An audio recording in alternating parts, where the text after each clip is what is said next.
So what to do to score an exemption in SFM in 1.5 days before the exam? आप audit का आप FR का paper लिख के आओगे and you will be very tired, आपका फर्स्ट पेपर होगा। इसलिए मैंने आपका मेंटल स्टेटस, आपका जो एनर्जी कैपेसिटी है वो सोच के एक स्ट्रैटेजी बनाई है आप लोगों के लिए। So let's understand the content, the syllabus first. We have theory which will be there for 20 marks, 24 marks के क्वेश्चंस होंगे, you have to attempt any 5, so 20 marks की थियोरी होगी एंड बाकी के सारे चैप्टर्स प्रैक्टिकल है। अब थियोरी में ये 5 चैप्टर्स है जिसमें से फर्स्ट चैप्टर इंट्रोडक्शन ज्यादा इंपॉर्टेंट नहीं है, बट बाकी के 4 तो आपको करने ही करने हैं। तो अब करने हैं, कैसे करने हैं मैं सब बताऊंगी। Now I have broken down the practical chapters into sections. These are based on the level of questions which are asked.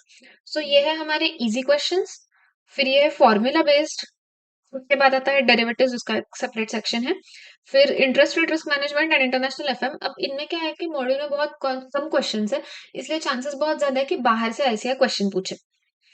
And फिर आता है forex which is the most difficult chapter for many of the people. So अब क्या करना है, कैसे handle करना है इस सारे इन सारे चैप्टर्स को, सिलेबस को देखते हैं इन 1.5 डेज। सो थियोरी जो है वो आई वुड सजेस्ट कि आप लोग डे ऑफ एग्जाम के लिए रखो, मतलब जिस दिन आपका पेपर है उस दिन सुबह उठ के आपको थियोरी करनी है। थियोरी को आपको अराउंड 4 आवर्स लगेंगे। सो आप और कुछ भी कर सकते हो थ्योरी के साथ, लाइक सुबह उठ के एक पेंडिंग वाला चैप्टर कर लिया और फिर उसके बाद थ्योरी की। थ्योरी में बाद में क्यों बोल रही हूँ, क्योंकि आप एफआर करके आओगे उसके बाद अगर आप पढ़ोगे भी वो थ्योरी आपको रिटेन नहीं होगी, आपका माइंड फ्रेश नहीं होगा। एंड थ्योरी बहुत इंपॉर्टेंट है क्योंकि आपको 40 तक तो थ्योरी ही पहुंचाएगी। इसलिए एग्जाम के जस्ट पहले आप कर रहे हो तो वो आपको ज्यादा बेनिफिट देगी। बट कीप इन माइंड 1 बजे 2 बजे आपका पेपर है, ऐसे मत करना कि पेपर के 1 घंटे पहले आप थियोरी पढ़ रहे हो, क्योंकि तब इतनी एंग्जाइटी होती है कि कुछ भी याद नहीं रहता। पेपर को एक 3-4 घंटे है अभी, ऐसे टाइम में उसको पढ़ो जब आपके मन में एक सुकून भी हो कि yes I still have 3-4 hours, I can still revise this. ऐसे टाइम में थियोरी पढ़ो, it will help you pass. Then the practical chapters. So आप एफआर करके घर पे आए हो तो ये चैप्टर्स सबसे पहले कर लेना, mutual funds and mergers and acquisitions. अगर आपका दिन यहीं पे खत्म होता है, आपकी कैपेसिटी यहीं पे खत्म होती है, फिर भी एक बार इन फॉर्मूला बेस्ड चैप्टर्स के बस फॉर्मूलाज पढ़ लो। So these easy chapters plus formula you'll do on the day of FR का पेपर एंड फिर आप सो जाओगे। लेकिन सो के कल जल्दी उठना है, आपको बाकी सारे चैप्टर्स करने हैं।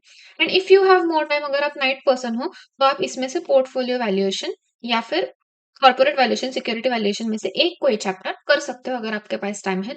लेकिन अगर आप कल सुबह उठ के पढ़ना चाहते हो फ्रेशली तो पहले बस फॉर्मुलेस कर लो एंड कल सुबह से चैप्टर स्टार्ट करो। अब नेक्स्ट दिन आपको इसी सीक्वेंस में सारे चैप्टर्स करने हैं जिस सीक्वेंस में मैंने दिए हैं। अब ऐसे इस चैप्टर का मैंने बोला, दो चैप्टर्स का, कि बाहर से क्वेश्चंस आने के चांसेस ज्यादा है। लेकिन अब आप प्रैक्टिस मैनुअल, पुराने क्वेश्चंस, आरटीपी एमटीपी इस पे मत जम करना। जो यहाँ पे दिया है बस उतना ही सॉल्व करना and you have to take this risk this time, because जब आपने रिवीजन की है तब शायद आपने वो चैप्टर्स, वो क्वेश्चंस किए हो ना किए हो, वट एवर। अभी हमारे पास टाइम नहीं है, अभी हमारे पास ओनली 1.5 डे है। तो हम इन दो छोटे छोटे चैप्टर्स पे कितना फोकस करेंगे, वी शुड इस सीक्वेंस में आप पढ़ोगे। तो आपको करने हैं बेसिकली ये 3 चैप्टर्स, डेरिवेटिव्स एंड ये 2 चैप्टर्स।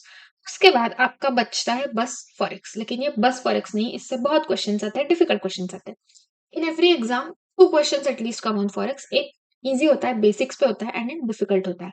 जिसको फॉरेक्स में दिक्कत है वो बेसिक क्वेश्चन सॉल्व करके जाएगा। सॉल्व मतलब मैं बोल रही हूँ हाथ से सॉल्व करना। आई अंडरस्टैंड सिर्फ 1.5 डे है, लेकिन हर चैप्टर के हर कंसेप्ट से प्लीज ट्राई, आप जस्ट स्क्रिबल स्क्रिबल करके एक क्वेश्चन तो सॉल्व करो।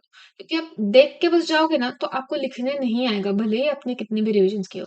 एक क्वेश्चन स्क्रिबल स्क्रिबल करके सॉल्व करके ही जाना, तभी आप एग्जाम में लिख पाओगे, आपको फ्लो याद रहेगा। ओके, सो बेसिक्स वो लोग करेंगे जो वीक है।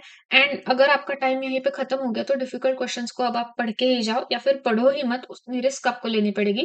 थ्योरी के बेसिस पे यू विल डेफिनेटली पास, आप 50 प्लस तो लेके ही आओगे। लेकिन वो बच्चा जिसको फॉरेक्स पसंद है, उसके बेसिक्स तो बहुत स्ट्रांग हो गए, बेसिक्स में ज्यादा मेहनत नहीं करनी पड़ेगी। आपके पास डेफिनेटली टाइम बचेगा डिफिकल्ट क्वेश्चंस करने के लिए, क्योंकि आपका ग्रिप इतना ज्यादा है कि आपको वो स्पीड भी देगा। तो आप बेसिक क्वेश्चन तो करोगे ही एंड उसके साथ डिफिकल्ट क्वेश्चन भी 2-3 क्वेश्चन सॉल्व करके जाओगे। I will just tell you about the time management once again.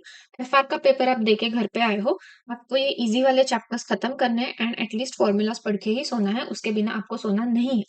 Next दिन सुबह जल्दी उठ के आपको पहले ये 3 चैप्टर्स करने हैं फर्स्ट हाफ तक, उसके बाद डेरिवेटिव्स एंड ये chapters international interest rate management and international financial management. उसके बाद आपका दिन ऑलमोस्ट खत्म होता हुआ आएगा, तब आपको फॉरेक्स को उठाना है क्योंकि फॉरेक्स से हमें ज्यादा उम्मीद है ही नहीं। एंड नेक्स्ट दिन सुबह आप बचा हुआ फॉरेक्स पहले करोगे एंड उसके बाद करोगे आप ये सारी थ्योरी। यही है एसएफएम। एसएफएम के चैप्टर्स बहुत कम है, आप अच्छे से रिवीजन करोगे, स्क्रिबल करके एक दो क्वेश्चंस हर चैप्टर में सॉल्व करोगे, तो you will definitely be able to write in the exam.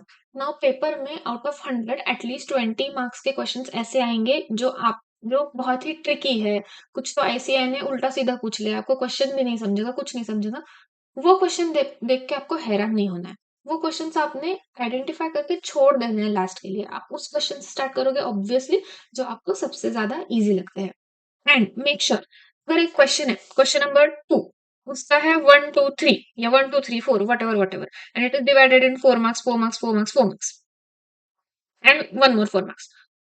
तो उस केस में आपको ये नहीं देखना कि इस क्वेश्चन की सिर्फ थ्योरी मुझे आती है, इसमें तो मुझे आउट ऑफ मिलेंगे तो मैं यही सॉल्व करूंगा करूंगी, नहीं।